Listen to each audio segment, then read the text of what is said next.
সবাই কেমন আছেন? আমি ভালো আছি। তরুণ টেক ওয়ান থেকে আপনাদের সবাইকে স্বাগতম। আজকে আমরা ল্যাপটপ অথবা ডেস্কটপের স্লো কাজ করা নিয়ে আলোচনা করব। স্লো কাজ করা এটি একটি কমন সমস্যা, যেটি অনেক সময় ল্যাপটপ বা ডেস্কটপের ক্ষতির কারণ হয়ে দাঁড়ায়। এটি উইন্ডোজ 10 অথবা 11 অথবা যেসব কম্পিউটার অথবা ল্যাপটপ ভালো চলছে সবার জন্য এটি প্রয়োজনীয়। আজকে আমি 6টি কমান্ড নিয়ে আলোচনা করব এবং 6টি কমান্ড আজকে আপনাদের শেখাবো। যে 6টি কমান্ড যদি আমরা ব্যবহার করি তাহলে আমাদের ল্যাপটপ বা ডেস্কটপ ভালো থাকবে। প্রথমে আমরা যে কাজটি করব, আমরা রান অপশনটাকে ওপেন করে নেব। এর জন্য আমাদের সার্চ বারে গিয়ে লিখতে হবে রান। রান লিখে এখানে কিন্তু রান চলে আসছে, কিন্তু প্রথমে আমরা এটিকে টাস্ক বারে পিন করে নেব। এজন্য রানের ডান পাশে রাইট বাটন ক্লিক করে পিন টু টাস্ক বার এখানে ক্লিক করব। দেখুন আমাদের টাস্ক বারে কিন্তু রান অপশনটি চলে আসছে। এখন বারবার আমাদের এই রান অপশনটি প্রয়োজন হবে, এই জন্যই আমি এটিকে টাস্ক বারে নিয়ে আসলাম। এটিকে ঘুরিয়ে ফিরিয়ে এদিক সেদিক করা যেতে পারে। প্রথমে রান অপশনটি ওপেন করে এখানে আমরা লিখব প্রিফেস। প্রিফেস লিখে সার্চ করলে এখানে এরকম একটি পপ আপ চলে আসবে আপনার সামনে। এখান থেকে কন্টিনিউ বাটনে প্রেস করব। এখানে দেখুন অনেক অপ্রয়োজনীয় ফাইল এখানে জমা হয়ে আছে। এই অপ্রয়োজনীয় ফাইলটি ডিলিট করার জন্য কন্ট্রোল এ ক্লিক করব এবং কিবোর্ড থেকে ডিলিট অপশনে ক্লিক করলেই এগুলো ডিলিট হয়ে যাবে। কিন্তু এখানে দেখুন কয়েকটি ডিলিট হচ্ছে না, এগুলো ডিলিট করা সম্ভব হবে না। এজন্য আমরা এগুলো স্কিপ করে চলে যাব এবং ব্যাকে চলে আসব। ব্যাকে চলে এসে আমরা 2 নম্বর কমান্ডটি করার জন্য রান অপশনে ক্লিক করব এবং এখানে লিখব টেম্প। টেম্প লিখে ওকে বাটনে ক্লিক করব।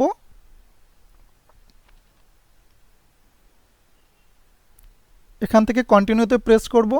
এখন দেখুন এখানে ফোল্ডারটি ওপেন হয়ে গেছে। এখান থেকে এটি ডিলিট করার জন্য কন্ট্রোল এ প্রেস করব এবং কিবোর্ড থেকে আবারও ডিলিট অপশনে ক্লিক করলে এটি ডিলিট হয়ে যাবে।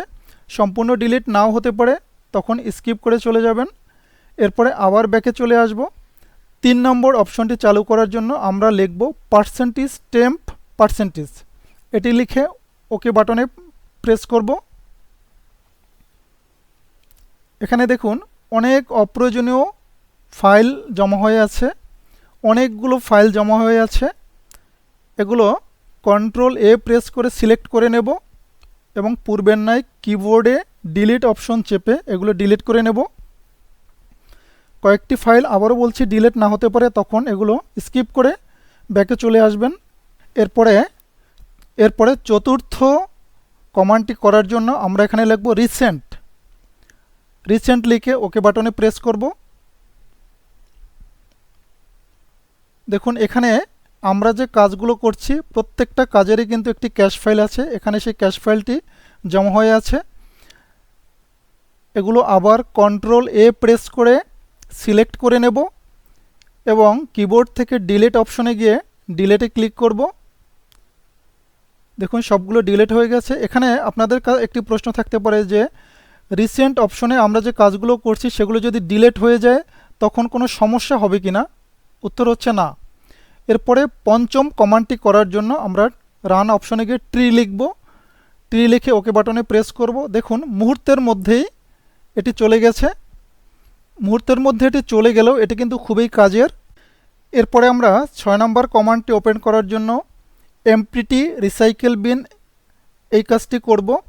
এখানে এমপিটি রিসাইকেল বিনের মধ্যে ক্লিক করে দেখুন আমরা যে ফাইলগুলো ডিলিট করে ফেলছি এখানে প্রত্যেকটি ফাইল জমা আছে।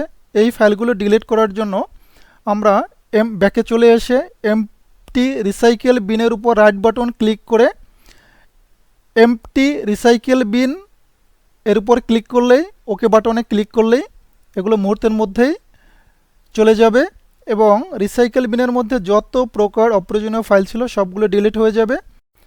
তো বন্ধুরা, কেমন লাগলো ভিডিওটি কমেন্টস করে অবশ্যই জানাবেন এবং প্রত্যেক মাসে আপনাদের ল্যাপটপ এবং ডেস্কটপ ভালো রাখার জন্য এই কাজটি প্রত্যেক মাসে অন্তত 2 থেকে 3 বার করবেন। তাহলে আপনাদের ল্যাপটপ এবং ডেস্কটপ ভালো থাকবে এবং আপনিও ভালো থাকবেন। কারণ ল্যাপটপ এবং ডেস্কটপ আমরা যারা ব্যবহার করি যদি ডিস্টার্ব করে সেটা অবশ্যই আমাদের কাছে খুবই খারাপ লাগে। এজন্য প্রত্যেক মাসে 2 থেকে 3 বার করবেন। তো বন্ধুরা, এতক্ষণ ধৈর্য ধরে ভিডিওটি দেখার জন্য ধন্যবাদ। আপনারা কমেন্ট করে সাবস্ক্রাইব করতে ভুলবেন না। ধন্যবাদ সবাইকে, সবাই ভালো থাকবেন।